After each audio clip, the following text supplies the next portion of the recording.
I want to propose something to you all today. I want to propose that you resolve something very powerful, to love who you are right now. And of course, I think that wanting to be your best self and setting goals and intentions is really major. Take a moment to look at what is really running through your mind about yourself that may be holding you back. The energy of the universe responds to positivity. And so if you're telling yourself you're not slim enough, you're not good enough, when that negative chatter starts in your head, stops, lean away from it. When you let those thoughts of not being enough seep in, you can't really act out the best of yourself. So your actions must be in alignment with all the goodness and strengths that you know to be true about yourself. Life is like a wave, and you ride it through the ups and downs, the steady times, and then you anchor yourself in the storms. A mistake is a life experience designed to move you in a different direction. And a mistake might be more important to your supreme destiny than even a triumph. Know that your life is way bigger than any one experience, so when those mistakes happen, you use them to guide you to the next right move. What mistake or mistakes have you made in your life that you need to, number one, forgive yourself for? And what mistakes turned out to be blessings in disguise? It's all about progress, not about perfection, because nobody's perfect. It's about progress. I believe that when you're fully present, that's when you're actually fully alive. You're clearer, you're more calm, you're not distracted and able to experience all the nuance and wonder of a life more awakened. So when we can just tune into what's just in front of us, life becomes simpler and less crowded with the to-dos, the what-ifs and the why-nots. And when you need to focus on what to do or what to do next, the focus is just that. So deeper human connection comes from that way of operating in the world. And the now becomes your everything. Now, this is what I know, that it's one of the most impactful spiritual practices, knowing the power of now. Because the only moment we all have, you have, I have, is now. Past, already gone. The future, not even your next breath guaranteed.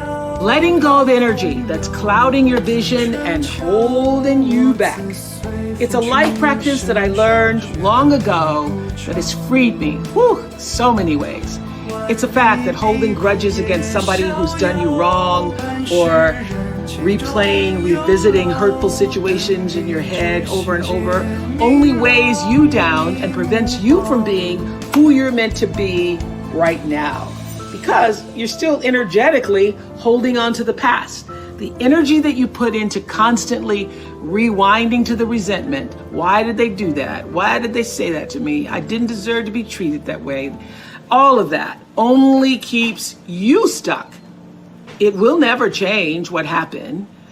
You gotta press stop and reject the urge to keep replaying so that you can then fast forward into the now for yourself. You know, a lot of people think that holding on to things that disempowered them is going to somehow magically turn it around. You have to release the notion, give up the hope that the past could have been any different. And you also must release the idea that people would do what you might do in any given instance. This is a big one. I had to learn and relearn before I actually got it. Expecting people to do what you would do in a situation only leads to your disappointment, not theirs. They're going on with their life. So let people be who they are, and either you accept it or you don't. Not doing that keeps you stuck in a circumstance that actually costs you time, costs you energy. And I can guarantee that oftentimes the person on the other side of the bitterness you're holding on to, they're not even thinking about you. In fact, they probably have just moved on. They certainly aren't obsessing the way you are. Think of it like letting go of any bad habit that just doesn't serve your well-being. Not an easy task. Taking the road to a more enlightened, healthy existence never is. So this is what I want to ask you to ask yourself. Why am I holding on to this? How is this serving me? And really think about the answer. Maybe it makes you feel validated. Maybe it makes you feel righteous. Or maybe taking on the pain is your way of recognizing the injustice so that even though it won't be made right, it can at least not be forgotten. It's very difficult for me to even see myself as successful because I still see myself as in the process of becoming successful. To me, successful is getting to the point where you are absolutely comfortable with yourself. And it does not matter how many things you have acquired. The ability to learn to say no and not to feel guilty about it, to me, is about the greatest success I have achieved. It's the same thing that prevents you from being abused as a child, that prevents you from being abused as an adult, that allows you to build success for yourself. I will not be treated this way. I demand only the best for myself. You are worthy to say no. That it's okay if you say no. It's okay if you say no and then people don't like you. That's really okay. The important thing is how you feel about what you're doing, how you feel about yourself. It's a long struggle, though. It's a long struggle. And I'm just hoping that, in the work that I do on the show and the speaking that I do around the country, and that young people who are watching this can get the lesson sooner than I did. Because it's painful, because you keep repeating it over and over and over until you get it right. And what I found is that every time you have to repeat the lesson, it gets worse. Because I call it God trying to get your attention, the universe trying to get your attention. So we didn't get your attention the first time, so we're going to have to hit you a little harder this time. So I'm still doing it. I'm still learning. Turn your wounds into wisdom. You will be wounded many times in your life. You'll make mistakes. Some people will call them failures. But I have learned that failure is really God's way of saying, excuse me, you're moving in the wrong direction. What is the truest, highest vision that you hold for yourself? No matter where you are in your life, there's always the next level. There's always the next level to the last breath. So I feel that I always knew that I would be done with the show when I felt like, I've said as much as I could say here on this platform. So I feel that until you have used your value as a human being, you're not done. I teach them that there is no life without cultivating a spiritual life, because you are first and foremost a spiritual being having a human experience.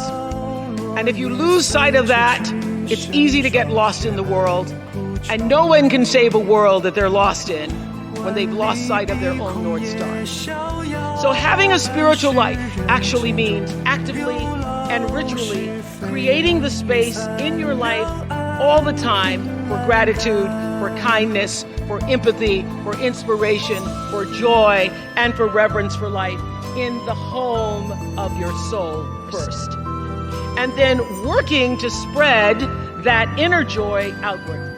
It means slowing down. It means taking in the moment. It means being exactly where you are, not distracted somewhere else. It means knowing who you are and getting about the business of fulfilling why you really came to our planet. It is your job to make yourself whole. Not perfect, but whole and full. Your real work in life, your real work, is to fill yourself till your cup runneth over, so that you're never grasping and needy, clamoring and insecure. When you're saying, I know who I am, and I'm telling you, it's the thread that runs through everything. It's the thing that allows you to stand in your own truth. And one of the things for years that Maya Angelou used to say to me is, baby, you need to know that you alone are enough. You alone are enough. What I know for sure is that in this world, time is a moving on, and it's our most valuable commodity. You can never get it back. So staying in that loop, playing it over and over in your head of hurt, only amplifies your pain. Let it go. Exhale, make room in your heart for something that is uplifting. Surround yourself with people who want the best for you. You have the ability to shift the DNA of your spirit and control how you perceive life. So why not lighten your load and let it go? Living integrity means living in a way that honors your truest self. It's doing the thing that you know you're supposed to do. My friend Martha Beck says that deep down, we all know what makes us happy and how to create your best possible life. And that knowledge is actually coded into your very nature. But I also know how challenging it can be to listen and trust your own inner voice, especially when you feel the pressures of what everybody else thinks you're supposed to be doing. You're supposed to get married. You're supposed to stay married. You're supposed to have a baby. You're supposed to have a picture-perfect home. But here's something that I'm hoping you all will realize for yourself. Sometimes it takes doing the things that people or society say you're not supposed to be doing to find out what is true for you. What are you really supposed to be doing? For example, at the very beginning of my career, some of you have heard this story, I worked as a news anchor and reporter in Baltimore. It taught me a lot about life. And during that time, I knew I wasn't being my authentic self. I didn't like doing the news. I just didn't like it. But the voice of my father, who thought he knew what I was supposed to do, and even my own voice saying, wow, this is an important job. My father was saying, don't you give up that job, girl. You're making $25,000. You're never going to make that in 1 year. So eventually, my bosses let their feelings be known. They took me off the news and put me on this local talk show called People Are Talking. And when that decision was made at first, I thought it was a demotion. But after one day on that talk show, I felt so energized and so fueled. I knew that I had come home to myself. And that's what living integrity, even in your work, feels like. So trust me when I say that only you know what that feels like for you. And with that in mind, I want us to be more in alignment with the truth for ourselves this week. Who you're meant to be, who you are right now. What have you been waiting and wanting to do? All those insights should fuel your decisions about how you move through the world right now. Pay attention to what makes you feel lit up from the inside. Examine any moments when your head saying one thing and your spirit is saying another. And everybody has a different talent. And the reason we're all so messed up is because you're looking at everybody else's talent and wishing you had some of their talent. All the energy that you spend thinking about, wishing about, being jealous of, envious of anybody else is energy that you're not only putting out, it's going to come back to you negatively, but you're taking that away from you. All your energy should be forced on, what do I have to offer? What do I have to give? How can I be used in service? Because Dr. King's message of not everybody can be famous, but everybody can be great, because greatness is determined by service. And there is not a job in here that you can do that you don't switch the paradigm to service and not make that job more fulfilling. I don't care what the job is. If you say, if I look at this from how do I use this in service to something bigger than myself, it no longer becomes a job. It becomes an offering to the world. There is not one thing that has ever happened to you. Not one experience, not one encounter, not one crisis, not one joyful thing that hasn't happened just to make you better and help you rise. Every single thing you're calling in, whether you know it or not, when you figure out that you are calling it in, when you actually start meditating or praying or doing or having a spiritual practice, which is the number one thing you need if you want to be successful in the world.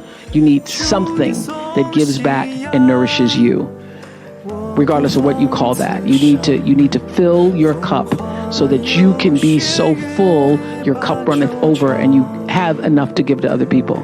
If you don't fill your cup, you end up dried up. You end up tired, exhausted, and don't have enough to give to other people. You end up resentful every time somebody asks you because your cup is empty and now they want some of yours. So your number one job is to fill your cup and make yourself whole. That's your job. And I am now at this stage of my career thinking about how to do that more poignantly and fruitfully. I'm now looking for ways that I can do that to create a level of sustainability within our communities that will go long beyond my lifetime. everything you even try to do to me is already done to you. That is not just a rhetorical saying, that is law. That is Newton's third law of motion in physics, which says everything that goes out is coming back. It's just like everything that goes up is coming down, may take it a long time to come down, is coming down. Everything that goes out is coming back, it's coming back. So, to answer the power of manifestation and meditation, what meditation does is sync you up with the source. What meditation does is allows you to literally tap into the power that created you, so that you are in alignment with that.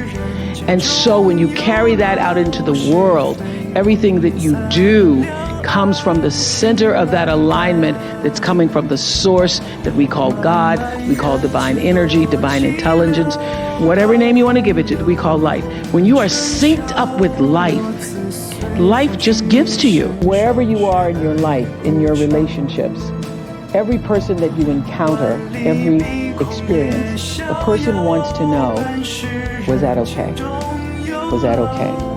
And what I started to hear was that what people are really saying is, did you hear me? Did you hear me? And did what I say mean anything to you? And so I started to listen with that in mind, with that intention of validating that your being here, you're speaking to me, you're taking the time to do this with me is important because you matter. And that's true for everybody who's watching or listening, that every argument that you ever have, every encounter, the person just wants to know, did you hear me? Did you see me? And did I say anything that mattered? You will find true success and happiness if you have only one goal. There really is only one, and that is this: to fulfill the highest, most truthful expression of yourself as a human being. You want to max out your humanity by using your energy to lift yourself up, your family, and the people around you. Theologian Howard Thurman said it best. He said, don't ask yourself what the world needs. Ask yourself what makes you come alive, and then go do that. Because what the world needs is people who have come alive. Do you believe that you are worthy of happiness? Do you believe that happiness, success, abundance, comfort, fulfillment, peace, joy, love is a part of your birthright? Is that what you believe? Or do you believe something else? Because you will manifest the life that you believe. I've always known that no matter what my belief is, I'm going to be all right. Empowerment is authority. It is a signed permission slip to actually seize the day. It's the process of getting stronger and more confident and more engaged. And to be empowered is to move through the world without any kind of fear or any kind of apology. And with these gifts comes an even deeper privilege, I believe, and that is the ability to take charge of your own life, to own yourself, and claim your rights. And here's what I know for sure, that to whom much is given, much is expected. And I have been given so much. I've earned it, I've been blessed with it, but I've been given a lot. And that's why I've chosen to use my life to lift other people up. Nobody's journey is seamless or smooth. We all stumble, we all have setbacks. If things go wrong, you hit a dead end, as you will. It's just life's way of saying, time to change course. So ask every failure, this is what I do. Every failure, every crisis, every difficult time, I say, what is this here to teach me? And as soon as you get the lesson, you get to move on. If you really get the lesson, you pass and you don't have to repeat the class. If you don't get the lesson, it shows up wearing another pair of pants or skirt to give you some remedial work.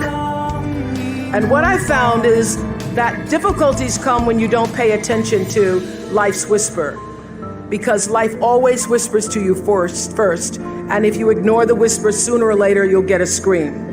Whatever you resist persists, but if you ask the right question, not why is this happening, but what is this here to teach me? What is this here to teach me? It puts you in the place and space to get the lesson you need. I have always known this about celebrity. The real power of being somebody that somebody knows, and I really think that the only difference between being famous and not is that more people know your name. So the only difference between understanding that is understanding that what Selma has done, what Susan has done, what Anna has done, Rebecca has done, what Jim has done, what I've done, you too can do. Because true philanthropy comes from living from the heart of yourself and giving what you have been given. How will you do that? How will you use your personality, the energy of your personality, to serve that which is your soul's calling? I know this for sure. Any life, no matter how fantastic it is, how glorious it seems, how much attention you receive, how much square footage you have, any life and every life is enhanced by the sharing and the giving and the opening up of the heart space. Your life gets better when you can find a way to share it with someone else. So what we've done, you can do. The real empowerment comes when every person leaves this room and makes a decision. Maybe that decision is that you will write a check and support some of the wonderful organizations you've heard here today. The true decision is, how will you use yourself? How will you use everything that you have been given to serve that which is greater than yourself? How will you use that to become truly, authentically empowered? Now, it is a beautiful thing to receive an award and to be on the cover of Variety. Thank you very much. It's a beautiful thing. But the true reward is in the lives that you are able to touch and the people who you know you have impacted. I live and move and have my being. And you want to know why I am really so successful? I knew that at 4 years old. I knew that when my grandmother said, you better watch me now, because one day you're going to have to learn how to wash these clothes and hang them up like this. So you had to watch how I hold these clothespins in my mouth. And the reason I could do that is because spirit, otherwise known as intuition, my instinct said, that's not going to be my life. So we all have that spiritual side. And this lesson tonight is about connecting to it. I believe that beneath the surface of all physical problems is a spiritual solution. There is a spiritual solution. Why? Because you are a spiritual being having a human experience. That's the beginning of understanding spirituality. You are a spiritual being having a human experience. And I would say reading is the strongest signal for success in the future that I've ever seen. It is the strongest. I got my first job in radio when I was 16 years old, because I've been broadcasting since I was 16 years old. But my first job I got because I was a great reader. When you are a great reader, you can articulate and speak and command the English language in ways that other people cannot. And people think you're a lot smarter than you are, lots of times, because you're a great reader. If somebody ever says to you, if you're ever rejected in that way, you never, ever forget it. I said, but it's okay. I did okay, you did okay. It's all right. But the answer to your question is, if you can find what is your passion, if you find what you love, you never get tired. Or if you do get tired, you're fueled by the energy of your work. So I believe that that what has happened to me is really the beginning of the greater passion to come. But if you find out what you're supposed to do, and you know what you're supposed to do by how it feels. You know, people wait on the voice of God to be the Moses in burning bush. I think that was only Bible talk, you know, because he doesn't come to burning bushes for people. He comes through your heart. He speaks through your heart, through your feelings. And so you know if you're doing the right thing, if it feels like it's right to you. And when you hit the thing that feels right? When you know it's the right thing, you know it's right because it gives you your juice, and you know it's right because you would do it for nothing. You would do it for nothing and find a way to be able just to do it in order to be able to continue. That's how you know you're doing what you're supposed to be doing. From time to time, you may stumble, fall. You will for sure count on this. No doubt. You will have questions and you will have doubts about your path. But I know this, if you're willing to listen, to be guided by that still small voice that is the GPS within yourself, to find out what makes you come alive, you will be more than okay. You will be happy, you will be successful, and you will make a difference in the world. Many times you will have angst and worry about things and put yourself in a state, like someone said this morning because their phone went off, they were mortified over a phone. I said, really? You will put yourself in a state when the other person really isn't even thinking about you. So learning that I could specifically determine for myself what the boundaries were for me, what I wanted to do, give my money, give my time, give of my service to who I wanted to give it to when I did, that I get to make that decision. And just because you get 100 requests a week doesn't mean you have to try to fulfill all of that. Just because you have all of these demands on your time and on you doesn't mean that you have to say yes. You get to decide because you're the master of your fate. The captain of your soul, as William Ernest Henley said in Invictus.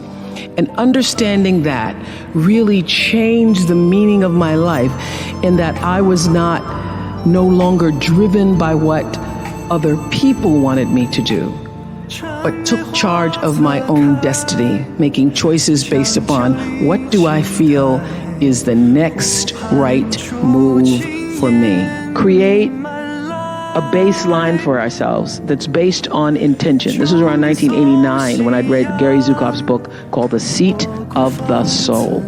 And that book was life-changing for me because in it he talked about the power of intention and that cause and effect, what goes out comes back, is determined by your intention. The energy of your intention is what determines your life. Most people don't think about their intention. They just think about what they want to do. Most people don't think about why they want to do it. But what's going to come back to you, the energy that's going to come back to you, is the real why of why you did it. I was hired in television, not knowing anything about it, having in mind Barbara Walters, but thinking, oh, okay, I can do that. Not knowing how to write or film or anything.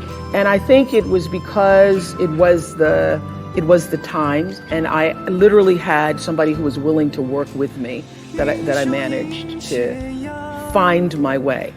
But I had to find my way because the reporting never really fit me. And what did work for me, I'm this old. I'm so old that when I started that, it was a year of live action cam. And so it was like video cameras live. And so the news stations would do a live shot. They would throw to somebody live, even if nothing was going on. And what I found is I wasn't so good at the writing part, but if I was just standing up and talking about what had just happened, it was really good.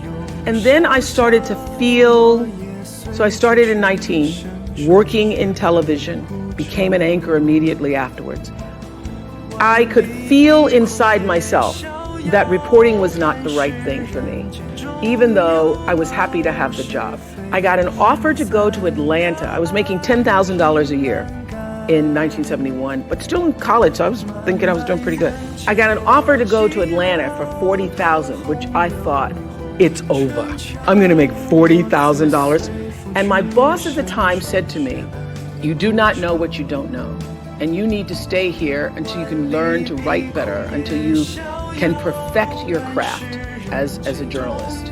And so he said, and we can't give you 40, but we can give you 12. So to make a long story short, because I'd be here all day just talking about how it all came about, I started listening to what felt like the truth for me. I started to feel that reporting wasn't for me. But I had my father, I had my friends, everybody was saying, oh my God, you're an anchor woman, you're on TV. I mean, you can't give up that job. And by the time I was making 25, my father goes, well, you just hit the jackpot. You're not gonna make no more money than that. That's just it. So I was torn between what the world was saying to me and what I felt to be the truth for myself. It felt like an unnatural act for me reporting, although I knew that to a lot of people it was glamorous. And I started to just inside myself think, what do I really want to do, what I really want to do. And I will say this, knowing what you don't want to do is the best possible place to be if you don't know what to do. Because knowing what you don't want to do leads you to figure out what is it you really do want to do. When I was a news reporter, it was so unnatural for me, to cover somebody's tragedies and difficulties and then to not to feel anything for it. If I were to put it in business terms, or to leave you with the message, that the truth is I have from the very beginning listened to my instinct. All of my best decisions in life have come because I was attuned to what really felt like the next right move for me. So when I got the call to come to Chicago, after starting with a co-anchor and working in talk for several years, I knew that it was the right thing to do. Every single person, except my best friend Gail, said you're going to fail. Every single person when I left, my bosses by this time thought I was terrific and said, you're walking into a landmine, you're going to fail, Chicago's a racist city, you're black, you're not going to make it. Everything to keep me staying. They then offered me a car and an apartment and all this stuff. And I said, no, if I fail, then I will find out what is the next thing for me. And I was not one of those people, all of my, the people who worked with me in news, they would have their tapes and they'd have their stories and they'd have, resumes ready. I didn't have any of that because I knew that the time would come where what I needed would show up for me. And when that showed up, I was ready. Because my definition of luck is preparation meeting the moment of opportunity. And I was prepared to be able to step into that world of talk in a way that I knew I could do it. I changed how I viewed power about 1989. There was a book I read by a man named Gary Zukav called Seat of the Soul. And in Seat of the Soul, he defined what is true power, what is authentic power. And his definition of authentic power, meaning the kind of power that can never be taken from you. Not your looks, not your fame, not your money, not your square footage, but authentic power is when the personality, your personality, comes to serve the energy of your soul. When you are able to align who you are, who you've become in the world, with really what you've come to do in the world, when your personality serves the soul. So I thought a lot about that. That book was actually life-changing for me. And I was building a home in Santa Barbara. And as anybody who's ever built a bathroom or a home or anything, nothing ever happens on time. And it was 2002 and we're supposed to be finished and it wasn't finished. And I was like, I can't wait to get in my house and I'm finally going to have a great Christmas and I'm going to do the kind of Christmas that I dreamed of from the Currier and Ives, card. So I'm going to have the wreaths on the door, but I didn't have a floor, so it's a little difficult to do that. So I started to think, if I can't do that Christmas, well, what am I going to do for Christmas? My house isn't even ready, and what can I do? So I started, as I was walking around through the trees, sitting under that tree, because my favorite time is to be alone with my thoughts. And as I was alone with my thoughts, I was thinking, what would be the next best possible Christmas for myself? And I thought of the best Christmas I ever had. The best Christmas I ever had was when I was 12 years old. My mother was on welfare. I was living with my mother and a half brother and sister in Milwaukee. My mother called me, the oldest, to say, into a room to say, we won't be having Christmas this year. I said, we won't be having Christmas. What about Santa Claus? There is no Santa Claus. I had already figured that out, but okay. I was embarrassed and I was ashamed because for the first time, I had to face the reality that, what I've been suspecting, that we're not like the other kids, that we really are poor, is true. So we're not going to have Christmas and there is no Santa Claus. My first thought after being embarrassed and ashamed was, what will my story be? What am I going to tell everybody when we go back to school and they're showing their toys and I don't have anything to talk about? What am I going to do? I'm not going to go outside tomorrow when everybody is out in their yards showing the toys they got for Christmas. I'm going to stay inside. Am I going to pretend I'm sick? What is my story going to be? Well, late that night, some nuns showed up at our house and they brought a basket of food and they brought toys for my brother and my sister.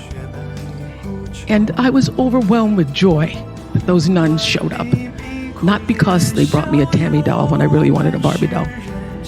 I was overwhelmed because somebody remembered that we existed and somebody cared enough in the middle of the night to come to our house with food and toys. And also I would now have a story. So as I was contemplating that was the best Christmas I ever had, I thought, how could I make that possible for somebody else? What could I do to create the same kind of experience for other children? So I took 50 members of my team at Harpo and hired another 50 people in South Africa. And we went to South Africa with the idea of creating something that we ended up doing a documentary about called Christmas Kindness. Christmas Kindness, using my personality to serve the energy of my soul.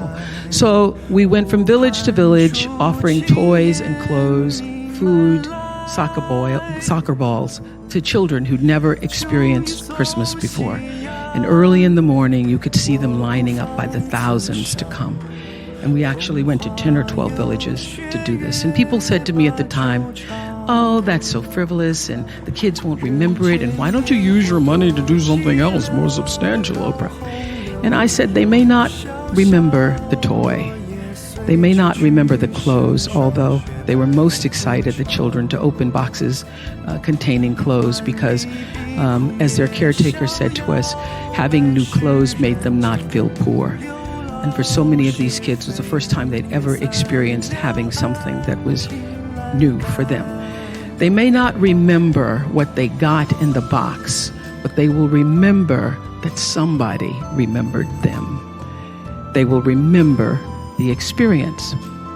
I know you all have heard the phrase, everybody makes mistakes, countless times in your life, and maybe even said it to console someone and encourage them to not dwell on a misstep.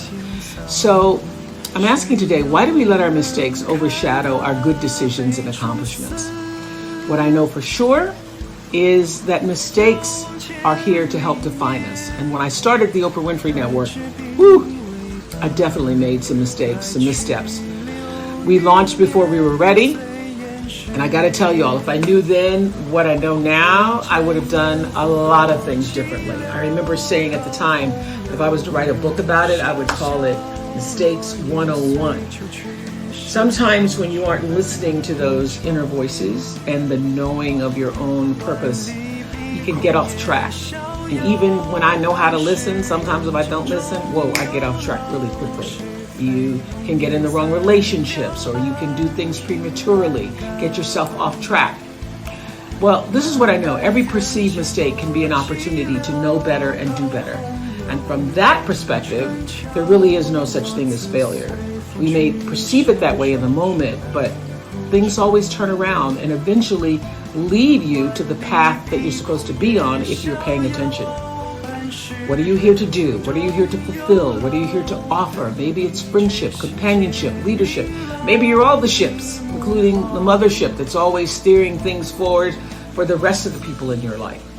Well, I want you to know this for sure. Life is like a wave, and you ride it through the ups and downs, the steady times, and then you anchor yourself in the storms. A mistake is a life experience designed to move you in a different direction. And a mistake might be more important to your supreme destiny than even a triumph. Know that your life is way bigger than any one experience, so when those mistakes happen, you use them to guide you to the next right move. Learn from it, ask, what is this here to teach me? And then let it go, because you're always where you need to be. My favorite quote from Eckhart Tolle's A New Earth has gotten me through many a mistake and many a storm. It says, life will give you whatever experience is most helpful for the evolution of your consciousness. And how do you know this is the experience you need? Because this is the experience you are having at this moment. That knowing has helped me through many a moment. I never knew what a brand was when I first started out. I didn't even know what that was. I became a brand by making every decision flow from the truth of myself. Every choice I made for every show that was going to be on the air, I made based upon, does this feel right? Does this feel right? Does this feel right? Is this going to help somebody? Is this going to help somebody? That's not going to help somebody. And I learned my biggest teachers were people like the Ku Klux Klan and skinheads, because I was sitting on television one day doing an interview with the KKK. And I realized in that moment that the energy that I was broadcasting throughout the world was energy that I did not want to be a part of. And so I literally, in the middle of a commercial break, I just thought, I will never do this again. I will only allow my platform to be used for as a force for good. And that there are many forms of the KKK, even if it's not called that. So I really made a conscious decision to use myself and to use the platform for that which I thought was going to enhance, enlighten people in a way. So that's the difference. In that moment, I stopped being used by television and made a decision to use television. Does this happen to y'all? The older you get, you find it hard to believe the number you are, because you still feel like you've always felt. At the end of this week, I'm turning 68. I can't even fathom that number, because when I was much younger, 68 felt not just old, it felt ancient. And now, this is what I know, it's just a marker, how many trips you've been around the sun, because we get to determine what that number means for each of us. A good friend asked me recently, did I consider myself retired? And I said, no, I don't. Not a word in my vocabulary. Although I no longer do the show that was a mainstay of my career, I refocus my energy elsewhere, and I'm always staying open to new possibilities and opportunities. So I'm never close to new ideas, producing new television dramas for OWN, traveling. So for me, as I approach yet another turn around the sun, I truly believe that many more delights are ahead, and I hope that you all feel the same. Barring major health setbacks, age is whatever number you choose to feel. Gail says she feels 45. I don't even have a number, because I just feel like now, the present moment, because that's all we ever have.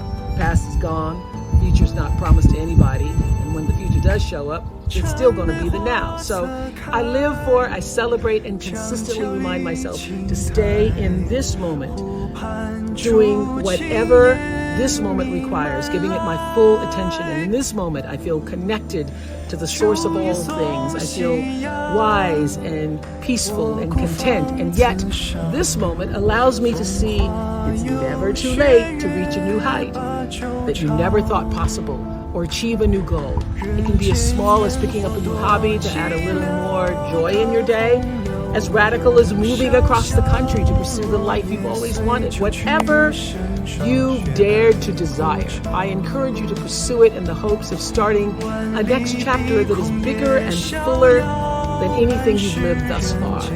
So just keep growing and becoming more of yourself. That's the goal. Through relationships, through challenges, through victories and setbacks, big and small. To recognize that you aren't just living out your days, you are life, expressing itself through your physical body, your personality, your emotions. And it's never too late to take the reins. In the famous lines of Invictus, you are the master of your fate. You are the captain of your soul. You know, Maya Angelou said to me years ago when I'd come back from doing my school in South Africa, the opening of the school, and she wasn't able to attend, so I came directly from South Africa to Maya's house, Jay, and I was sitting at the kitchen table and she was teaching me how to make biscuits, and I said, oh, Maya, that school's going to be my legacy. It's going to be incredible. And she said, you have no idea what your legacy is going to be, because your legacy is every life you touch. Your legacy isn't one thing. Your legacy is everybody who was moved to, who watched your show, who went back to school, who got out of a domestic violent relationship, who changed the way they saw things. What I realize is that if you come into success and fame, and particularly fame, because fame is its own world in definition, because it really is based upon what other people think of you. So, because fame isn't what you think of yourself, it's what other people think of you. If you come into that and you don't have a grounded, centered self, you will be controlled by the outside instead of the inside. And if you come into that not in the fullness of knowing who you are and what you're supposed to do with that fame, whenever somebody likes you or doesn't like you, that determines whether or not you're having a good day or a bad day. And you have lost control of your own life. So I think what fame teaches you quickly is to grow the wholeness within yourself so that you're not controlled by others' outside opinions of you. Each of us comes into the world with our own worldview. And that worldview is actually shaped from the crib. And you get from the world what you project into the world, and you project into the world what you were raised with and what you were raised around. So that's why what happened to you is the essential question.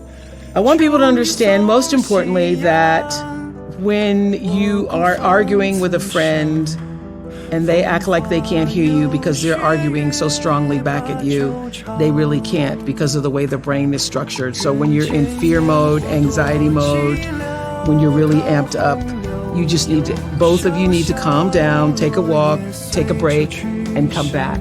Well, you start with understanding that your cup being full is how you allow yourself to give to other people. You can't give what you don't have. You can't love if you haven't been loved. You don't even know how to begin to do that. So I think it begins with fundamentally understanding that you are worthy enough, you are valuable enough, you matter enough to give yourself the love that you deserve. And that starts by taking out time for yourself. So I have my own rhythm and pattern. I know that if I go 6 days and then on the 7th, by the 7th or 8th, don't give myself a break, that lots of other things give.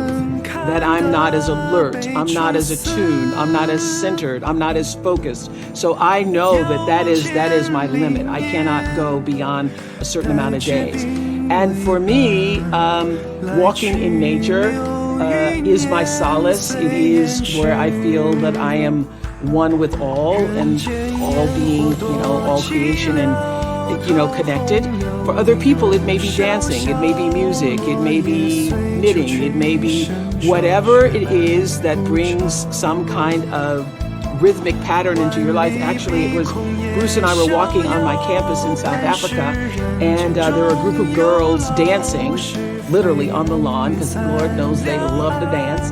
And Bruce says, oh, that's not just, I said, oh, they're just having fun. And Bruce said, oh, they're not just having fun, they actually are healing themselves.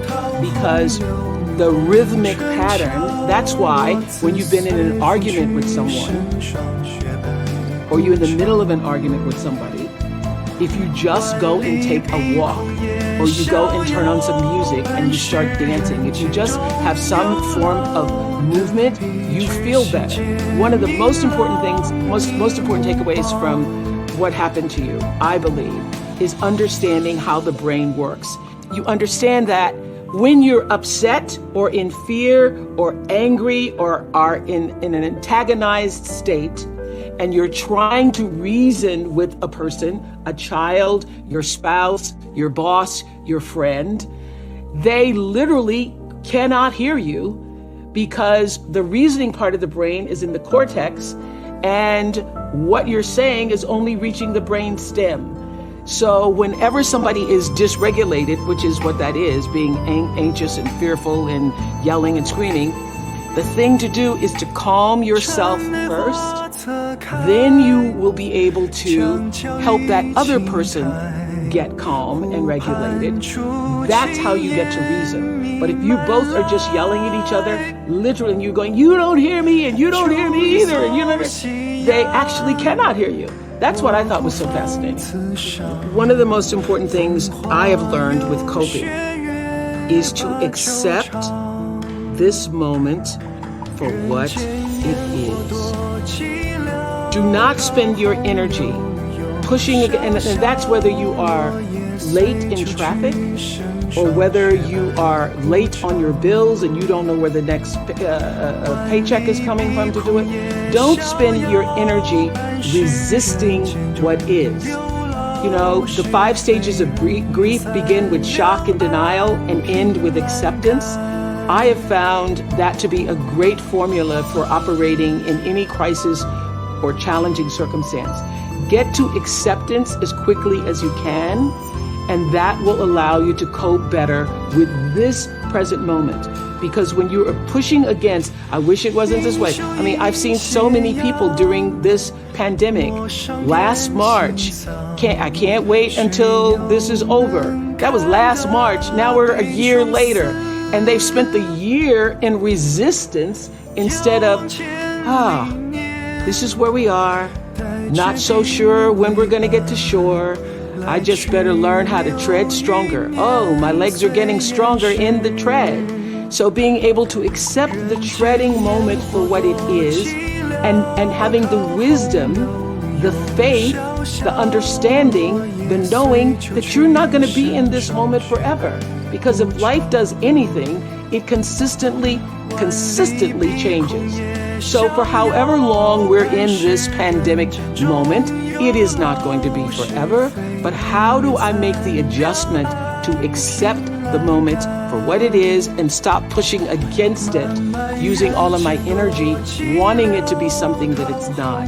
It's that whole adage of accepting the things you can change and being willing to live with the things you cannot. So that has been the most helpful for me. I don't have a problem coping because I immediately go to, this is what it is. Now what must I do to be fully present in this moment, not resisting and pushing against it? I thought trauma had to be a big, gigantic experience. You had to go through a tsunami, literally, if not literally a tsunami-like crisis in your life. A fire, a hurricane, a tragedy, a car accident, a stabbing, somebody died. And it was through co-authoring this book with him that I understood that it was the consistent little things. It was the aggressions and microaggressions in a person's life that causes them to have their own worldview. Whatever that worldview is for you is different from me. So the biggest learning for me is that trauma doesn't have to have a great big old capital T on it. It's really how you were loved, and that neglect and trauma are hand in hand because both are equally as toxic. Over the years of interviewing people, it was my greatest classroom. I was always paying attention to what people were saying and paying attention to their lives. And what I understood and could articulate, not through science, but just through my own observation, is that, people are as dysfunctional, as unhappy, as disoriented in their lives based on how far they are from the center of themselves. And the center is where wholeness lies, as you know. And so where there is no center and there is no sense of wholeness and love for yourself, there's going to be disarray, chaos, confusion, and, dysfunction in your life.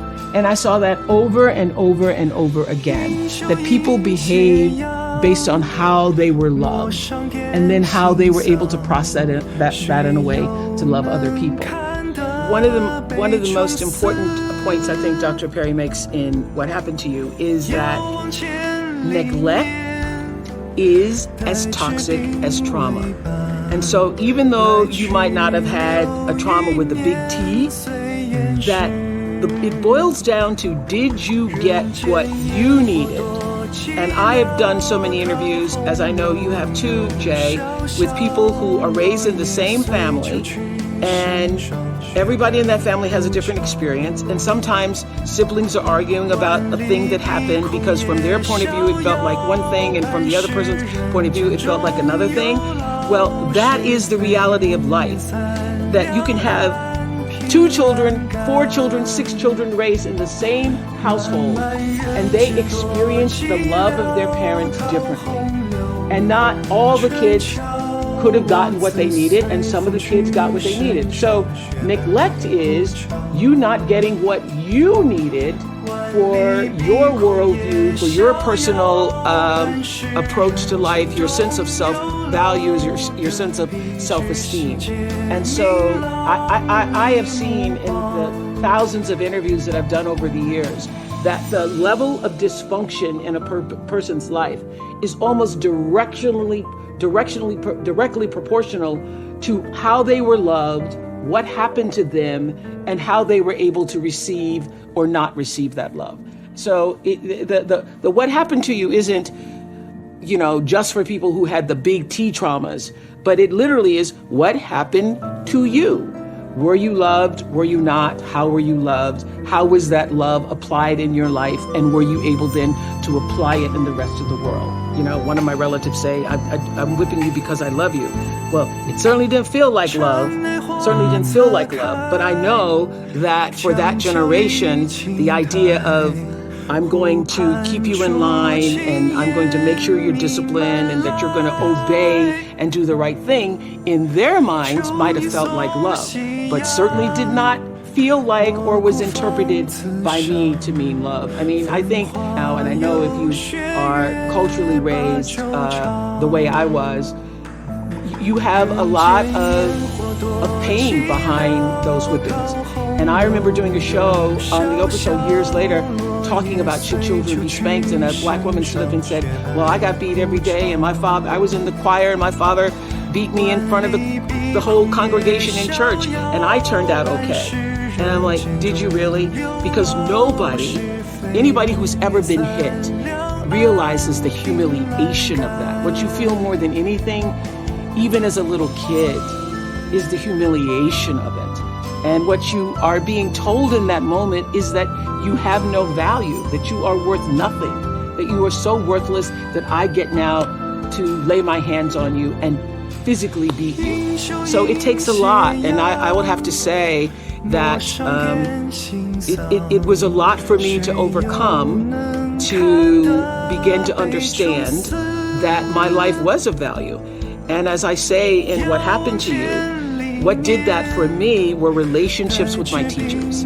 I could cry right now thinking about the teachers who stood in the gap for me and made me feel valued, made me feel important. So it was only at school or speaking in church that I felt a sense of I mattered, that there was some meaning and purpose for me in life. I, grew up in these circumstances where I should have no self-values, no self-worth. But Bruce, as he explains in What Happened to You, you don't have to have it come from your family. Other relationships with people who are nurturing, supporting, caring, and actually just see you. So the reason why I love school so much is because that's the place that I felt seen. 万里碧空也逍遥，半世人群中有